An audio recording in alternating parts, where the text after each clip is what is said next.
નમસ્કાર દોસ્તો, હું કોમ્યુનિટી ડેવલપમેન્ટ ટ્રસ્ટમાંથી આપનો દોસ્ત ડીએન ઝાલા. આજે હું છું પિન્ટુભાઈ કામળિયાની વાડીમાં. મારી સાથે પિન્ટુભાઈ બી છે. નમસ્કાર પિન્ટુભાઈ. નમસ્કાર. આજે તમે જોઈ શકો કે તમને કેમેરામાં ઘણા બધા આંબાના ઝાડ દેખાય છે અને આજે તારીખ છે 5 ડિસેમ્બર 2024. મતલબ હવે આંબામાં ફૂલ આવવાની શરૂઆત થઈ ગઈ છે, થાય છે અને થશે. તો આજે આપણે જે આંબામાં જે ટ્રીટમેન્ટ આપી છે એના વિશે થોડી વાત કરશું, કારણ કે આપણે મોટાભાગે કેમિકલ વાપરતા હોઈએ છીએ અને કેમિકલના કારણે ખબર છે કે જળ, જીવન, જંગલ, જન, જાનવર બધાને નુકસાન કરે છે. તો કોઈ એવા આપણી પાસે જે ઓપ્શનલ જૈવિક નિયંત્રણો છે એના વિશે આજે વાત કરીશું. તો પિન્ટુભાઈની વાડીમાં આજથી 20 દિવસ પહેલાં, એટલે કે 20 તારીખ 20 ડિસેમ્બર 2023ના રોજ EPN પદ્ધતિ નેમાશક્તિનો સ્પ્રે કરવામાં આવ્યો હતો. તો એમાં હું પિન્ટુભાઈને જ કહીશ કે કયા કયા એને આમાં અત્યારે જે ફાયદા જોવા મળ્યા છે કયા કયા હોઈ શકે. એમાં એક તો સાહેબ ઓલું તડતડિયાનો 90% ઓલું થયું છે, રિઝલ્ટ મળ્યું છે અને એળું પણ અત્યારે બતાતી નથી મોરમાં. બરાબર. એટલે આમાં જે છે એ બે વસ્તુઓ પિન્ટુભાઈએ ઓબ્ઝર્વ કરી છે. એક છે તડતડિયા. તમને ખ્યાલ છે કે આંબાની અંદર સૌથી વધારે તડતડિયાનો ઉપદ્રવ હોય છે અને આંબાના પાનને ચૂસી નાખે છે અને પછી આંબાનું પાન છે એ સુકાવા લાગે અને એમાં ફૂગ ડેવલપ થાય છે. તો એક વસ્તુ એ છે કે જે ખતરનાક તડતડિયા છે એને EPN નેમાશક્તિને કારણે એના ઉપર કંટ્રોલ થયો છે. અને એમાં આપણને જોઈ શકીએ છીએ કે નજીકથી આપણે જોઈએ તો ઘણા બધા અત્યારે તડતડિયા છે એ મરી અને તેંચે ચોંટી ગયા છે. તો એનો મતલબ એ છે. બીજું છે કે અત્યારે આપણે આંબાને આપણે આ રીતે આમાં હલાવીએ છીએ તો એમાં તડતડિયા ઘણા દેખાતા નથી. એટલે એક કંટ્રોલ એ છે.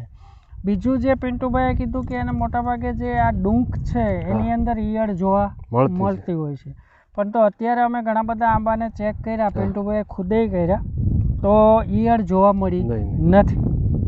તો બીજી વસ્તુ એ છે કે એમાં ઈયળ પણ નથી.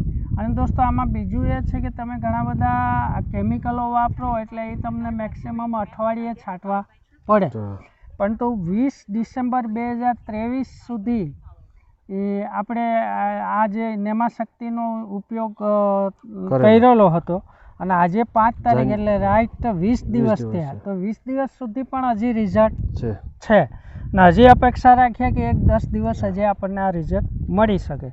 તો લાંબા સમય સુધી રિઝલ્ટ મળે છે, પણ એનો મતલબ એ નથી કે પછી એનો સ્પ્રે બંધ કરી દેવો. કમસે કમ 12-15 દિવસે જો નોર્મલ સ્પ્રે મારતા રહીએ તો એ જે એનું માન લો કે તડતડિયા છે કે ઈયળ છે કે બીજા કોઈ ચૂસ્યા પ્રકારની જીવાતો છે એને એ કંટ્રોલમાં રાખી શકે.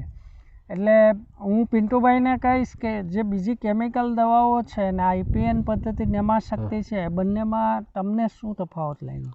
તફાવત સાહેબ ઘણો લાગ્યો અત્યારે તો. નકર તડતડિયો બીજી કેમિકલ છાંટો એટલે 10 દિવસે પાછો આવી જાય છે. બરાબર. એને બદલે હજી 90% અત્યારે રિઝલ્ટ છે 20 દિવસ છે તો. બરાબર. અને એળમાં સારું રિઝલ્ટ છે.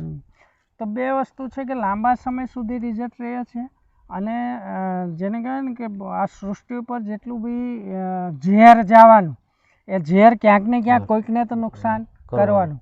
જ્યારે EPN પદ્ધતિ છે નેમાશક્તિ એમાં કોઈ પ્રકારનું ઝેર નથી, પરંતુ એને પ્રોપર છાંટવું જરૂરી છે. આંબો પલળી જવો જોઈએ. આંબો, હા. એટલે એમાં કઈ કઈ વસ્તુઓની ધ્યાન પિન્ટુભાઈ રાખવી જોઈએ કે નેમાશક્તિનું રિઝલ્ટ આપણને સારું મળે?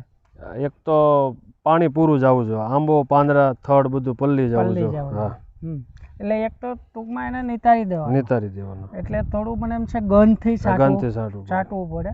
અને બીજું એ છે કે એની અંદર જે નેમાશક્તિની અંદર જે ગુંદરીઓ આવે છે એનું પ્રમાણ વધારે રાખવું જોઈએ. તો એના કારણે શું છે કે જે કે EPN જે અંદર જે જંતુઓ છે એની કાર્યક્ષમતા વધી જાય. બરાબર. તો આ રીતે નેમાશક્તિનો ઉપયોગ તમે બધા ખેડૂત આપણા ગુજરાતમાં બહુ બધા આંબાઓના વાવેતર થાય છે. એમાંય ખાસ તાલાળા છે કે ઉના છે, ગીરગઢડા છે, બરાબર. આ બાજુ આપણું સોસિયા છે, આપણે અહીંયા પાદરી ગોહિલમાં પણ ઘણા બધા ખેડૂતો આંબાના વાવેતર કરે છે.